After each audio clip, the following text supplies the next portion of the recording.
Hello everyone, welcome to my YouTube channel. तो friends, कैसे हैं आप? आशा करती हूँ आप सभी लोग अच्छे होंगे। फ्रेंड्स, हम पढ़ रहे थे क्लासिफिकेशन।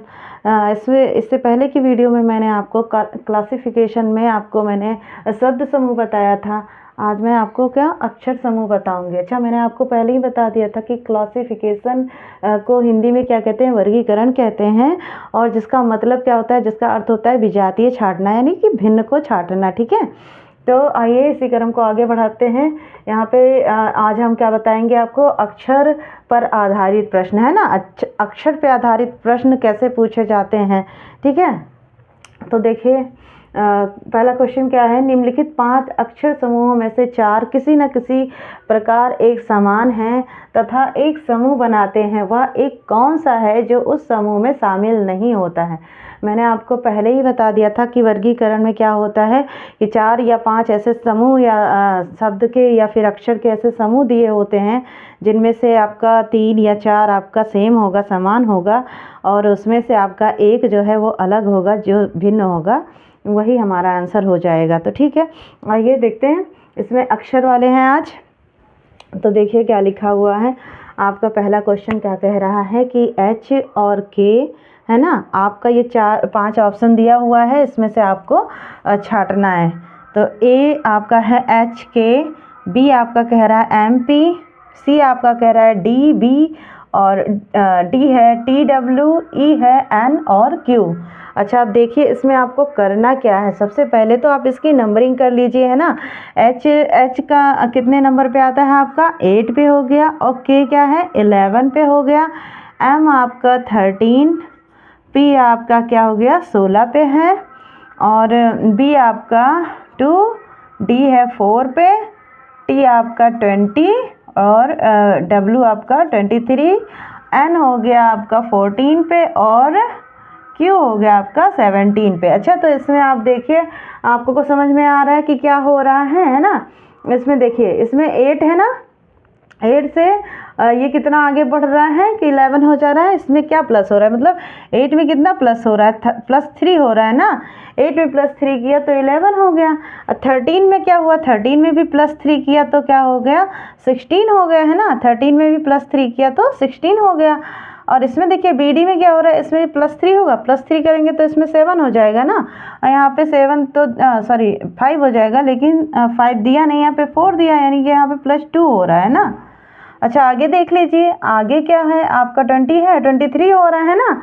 तो इसमें भी आपका +3 ही तो हो रहा है। इसके आगे देखिए आपका 14 और 17। 14 में भी जब +3 करेंगे तभी तो आपका 17 आएगा, है ना। तो देखिए, सब में आपका इसमें समान है, इसमें भी समान है, इसमें और उसमें, सब में समान समान है। लेकिन आपका ये जो है बी और डी, ये क्या हो रहा है? भिन्न हो रहा है, इससे अलग हो रहा है ना। ये जो समूह आपके अक्षरों के जो समूह दिए हैं, इन समूह से आपका बी और डी भिन्न हो रहा है। तो आपका आंसर क्या हो जाएगा? बी और डी।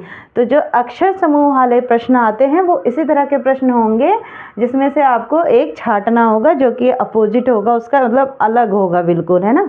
वो समान नहीं होगा, मेल नहीं खाता होगा। जो मेल नहीं खाते होंगे वही हमारा आंसर हो जाएगा। ठीक, तो नेक्स्ट क्वेश्चन देखिए क्या है।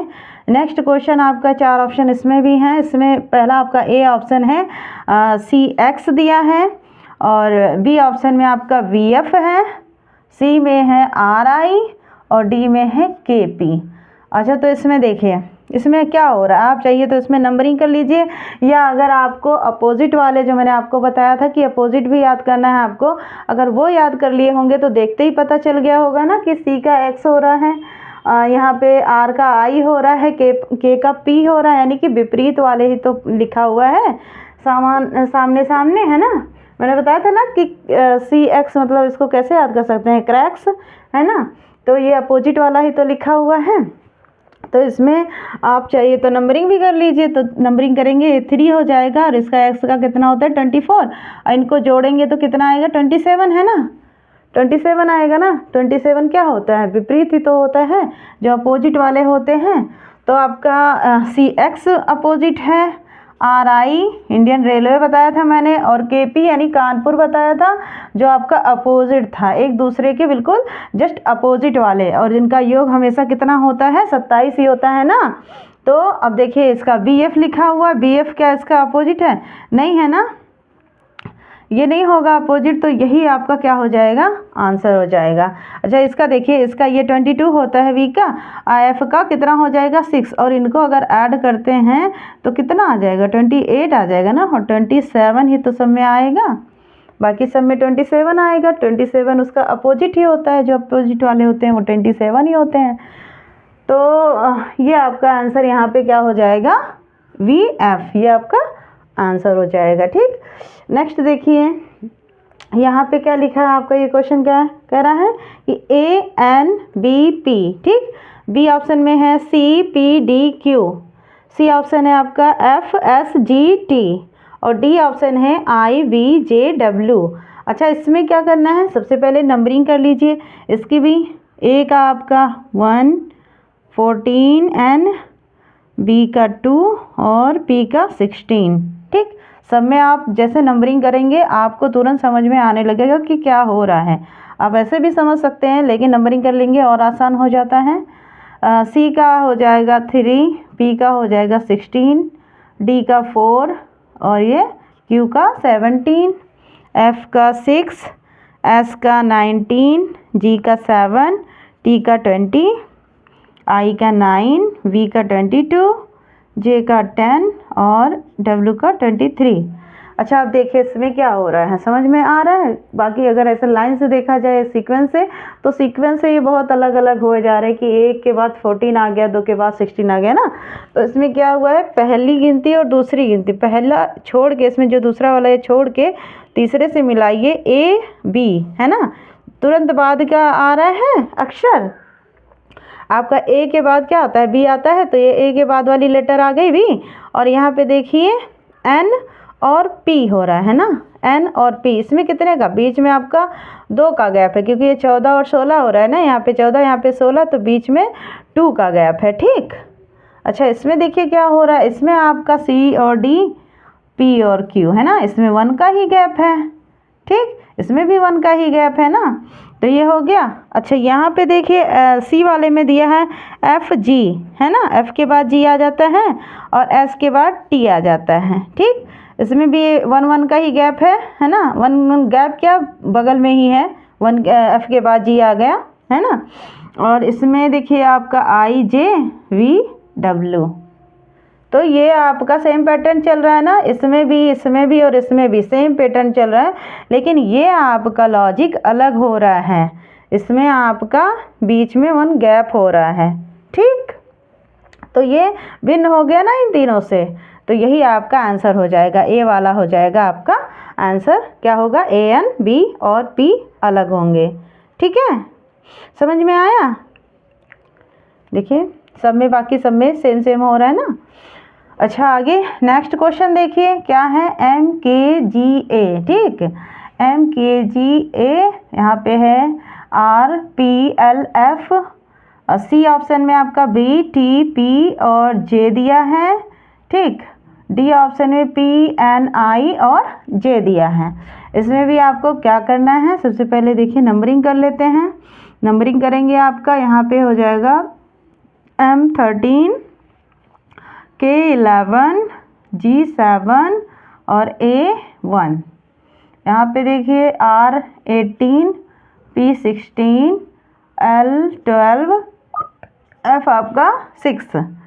यहाँ पे देखिए V का कितना होता है 22, T का 20, P का 16, J का 10, P का 16, N का 14, I का 9 हो गया और D का 4 हो गया। अच्छा अब देखिए इसमें क्या हो रहा है, इसमें आपका, इसमें भी सीरीज़ ही चल रही है, जो सेम सीरीज जो होंगे वो आपका सेम हो जाएगा, और बाकी जो अलग होगा वही आपका आंसर हो जाएगा। तो देखिए इसमें क्या हो रहा है, इसमें आपका हो रहा है, पहले ये देखिए 13 है, 13 से कितना घट रहा है या बढ़ रहा है ये देखते हैं। 13 है, 13 से ये आपका यहाँ पे कितना घट रहा है, 2 घट रहा है, -2 हो रहा है, तो 11 हो गया। अब ये 11 में कितना माइनस करेंगे कि 7 आ जाए, तो 11 में अगर 6 माइनस करेंगे तो 7 आ जाएगा, और नहीं 4 माइनस करेंगे तो 7 आ जाएगा। ठीक, सॉरी यहाँ पे 4 माइनस करना है, 4 माइनस किया, 11 में 4 माइनस किया तो हो गया 7, और 7 में अगर 6 माइनस करते हैं, कितना 6 माइनस करते हैं तो ये कितना हो जाएगा, 1 हो जाएगा।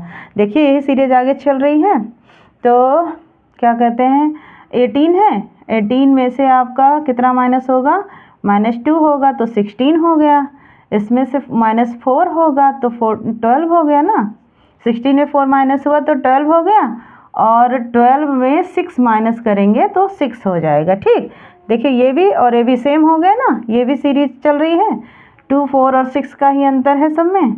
अच्छा इसमें देखते हैं, इसमें क्या हो रहा है, v आपका v से ये 2 माइनस हुआ तो 20 हो गया, और यहाँ पे आपका कितना लिखा है 16 है ना, तो t में 4 अगर घटाएंगे, 20 में अगर 4 घटाया तो 16 हो गया, तो यहाँ पे 4 माइनस हो रहा है, और 16 में अगर 6 घटाएंगे तो 10 हो जाएगा। तो ये आपका हो गया, वही सेम सीरीज चल रही है ना। अब नेक्स्ट देखिए इसमें क्या हो रहा है, इसमें ये आपका 16 माइनस 2 तो आपका 14 हो गया। अब देखिए 14 में भी इसमें -4 ही करना होगा, अगर -4 करने पे आ जाएगा वही तो सही है। अब 14 में से अगर -4 किया तो 10 आना चाहिए, यानी कि j, 10 का मान कितना, 10 किस पे होता है, 10 पे होता है क्या, j है ना, तो यहाँ पे j होना चाहिए, तो j ना होकर यहाँ क्या हो रहा है, i हो रहा है, तो यहीं से आपका सीरीज जो है वो बिगड़ गया। यहाँ पे आपका -4 की जगह -3 ही हो रहा है ना, -4 होना चाहिए क्योंकि सब में -4 हो रहा है, लेकिन यहाँ पे -3 हो गया है, इसलिए ये आपका भिन्न हो गया है इससे। तो आपका इसमें आंसर ये क्या हो जाएगा, डी इसका आंसर हो जाएगा। ठीक है, समझ में आ रहा है, ये आपका ये आंसर हो गया डी वाला। ठीक, अच्छा आगे देखिए, जैसे ये अक्षर पर आधारित प्रश्न थे है ना, ये सब अक्षर पे आधारित थे, इससे पहले मैंने आपको बताया था शब्द पर आधारित, उसी तरह आपका संख्या पर आधारित प्रश्न भी आते हैं। ठीक है, और संख्या पे आधारित प्रश्न आपके कैसे पूछे जाते हैं, उसमें आपका प्लस माइनस हो सकता है, एडिशन मतलब जोड़ हो, क्या बोलते हैं गुणा, मल्टीप्लाई और सब्ट्रैक्शन, मतलब सब चीज़ हो सकता है आपका, है ना, डिवाइड हो सकता है, उसमें आपका स्क्वायर और क्यूब भी पूछ लिया जाता है, तो कुछ भी दिया हो सकता है। ठीक है, लेकिन ऐसा होगा कि आपका जो 4 या 5 जो भी दिया हो ऑप्शन, उसमें से आपका अगर 4 ऑप्शन दिया है तो 3 आपका सेम पैटर्न पे होगा और चौथा आपका भिन्न होगा। उसी तरह अगर 5 ऑप्शन दिए हैं तो 4 सेम पैटर्न पे होंगे और 1 आपका भिन्न होगा, वही आपका आंसर होगा। तो इसमें भी देखिए क्या हो रहा है, यहाँ पे देखिए पहला क्वेश्चन क्या है, यहाँ पे लिखा है 25 है ना, ए का क्या है 25, 36, और यहाँ पे बी में कितना दिया है 144, 169, सी आपका 100 है और 121 है, डी यहाँ पे आपका 9 और 64। देखिए क्या हो रहा है, यहाँ पे आपका क्या हो रहा है, यहाँ पे ये 25 है ना, 25 क्या है, किसी का क्यूब लग रहा है, स्क्वायर लग रहा है, तो ये किसका है स्क्वायर, 5 का स्क्वायर है ना, 25 आपका 5 का स्क्वायर हो गया। ये 36 है आपका, 36 आपका किसका स्क्वायर है, 6 का स्क्वायर है ना। ये 100 है आपका, ये 10 का स्क्वायर हो गया, और ये आपका 121 है, ये आपका 11 का स्क्वायर हो गया। ठीक, उसी तरह देखिए 144 बी ऑप्शन आपका 144, ये आपका 12 का स्क्वायर हो गया, 169 ये आपका 13 का स्क्वायर हो गया। मैंने स्क्वायर याद करने के लिए बोला था ना, आप लोग स्क्वायर याद कर लीजिए, क्यूब भी। ठीक है, और ये देखिए 9 है, यहाँ पे 64 है। अच्छा ये 9 किसका 3 का स्क्वायर होता है ना, और ये 64 आपका 8 का स्क्वायर हो जाएगा, है ना। अच्छा इसमें देखिए आप इसमें 2 लॉजिक लगा सकते हो। पहला तो आप देखिए ये आपका 5 है और ये जस्ट बाद वाला मतलब 6 का, यहाँ पे 5 का स्क्वायर हो रहा है, यहाँ पे 6 का स्क्वायर हो रहा है। इसमें आपका 10 का स्क्वायर हो रहा है, फिर ये 11 का स्क्वायर हो रहा है, यहाँ पे 12 का स्क्वायर हो रहा है, उसके बाद वाली तुरंत गिनती 13 का भी स्क्वायर हो रहा है ना, लेकिन यहाँ पे 3 का स्क्वायर हो रहा है और यहाँ पे किसका 8 का स्क्वायर हो रहा है ना। तो एक लॉजिक तो आपका ये हो गया, इसकी वजह से ये भिन्न हो गया है ना, इन तीनों से ये भिन्न हो गया, अलग हो गया। और एक लॉजिक आप ये भी लगा सकते हो कि ये जो 64 है ना, ये 64 आपका ये 4 का क्यूब भी तो होता है ना। 4 4 चौक 16 चौका 64 है ना, तो ये आपका 4 का क्यूब भी हो रहा है, इसलिए भी ये अलग हो जा रहा है। तो इसका आंसर आपका क्या हो जाएगा, डी। ठीक, समझ में आई मेरी बात? ये हो गया आपका। उसके बाद ये देखिए इसमें क्या हो रहा है आपका नेक्स्ट क्वेश्चन, संख्या पर आधारित ही क्वेश्चन है ये संख्या वर्गीकरण ही है। इसमें देखिए क्या हो रहा है, इसमें आपका पहला ए आपका क्या है 12 लिखा है और इसका 96 लिखा है। यहाँ पे 13 का कितना 117 हो रहा है, 15 का 120 और 16 का 128 हो रहा है। ठीक है, अच्छा देखिए टेबल तो सबको लर्न होता ही है ना, 20 तक तो सबको लर्न होता ही है। तो इसमें क्या लिखा आप ध्यान से देखेंगे ना, तो इसका क्या हो रहा है, टेबल ही लिखा हुआ, ये मल्टीप्लाई हो रहा है। 12 को अगर हम इससे मल्टीप्लाई करेंगे, 8 से अगर मल्टीप्लाई करेंगे तो 96 आएगा, है ना। इसी तरह 15 को अगर हम 8 से मल्टीप्लाई करेंगे तो कितना आएगा 120 और 16 को अगर मल्टीप्लाई करेंगे 8 से तो आएगा 128, है ना। इसी तरह अगर हम 13 को अगर 8 से मल्टीप्लाई करें तो आपका देखिए यहाँ पे कुछ दूसरा ही आएगा, लेकिन यहाँ पे आपका क्या हो रहा है 9 से मल्टीप्लाई हो रहा है। यहाँ पे 13 में जो ये 13 में है, ये 8 की जगह क्या हो रहा है, यहाँ पे आपका 9 से मल्टीप्लाई हो रहा है। जब 13 का हम 9 से मल्टीप्लाई करेंगे तो 127 आएगा ना, 117 आएगा। ठीक, तो ये आपका क्या हो रहा है, भिन्न हो रहा है ना, ये अलग हो रहा है।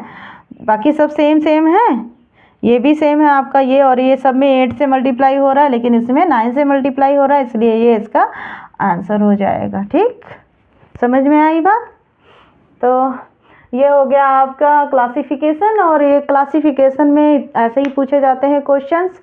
इसके बाद आपका मैं कोई दूसरा चैप्टर लेकर आऊँगी। ठीक, बाकी आपको अगर मेरी क्लास अच्छी लगती हो तो प्लीज़ लाइक कीजिए और चैनल को सब्सक्राइब कर लिया कीजिए और दोस्तों में भी शेयर कर दिया कीजिए। ठीक है, बाकी मिलते हैं नेक्स्ट वीडियो में, कोई अच्छी सी टॉपिक लेकर आऊँगी। ठीक है, तब तक के लिए bye, take care, thanks for watching.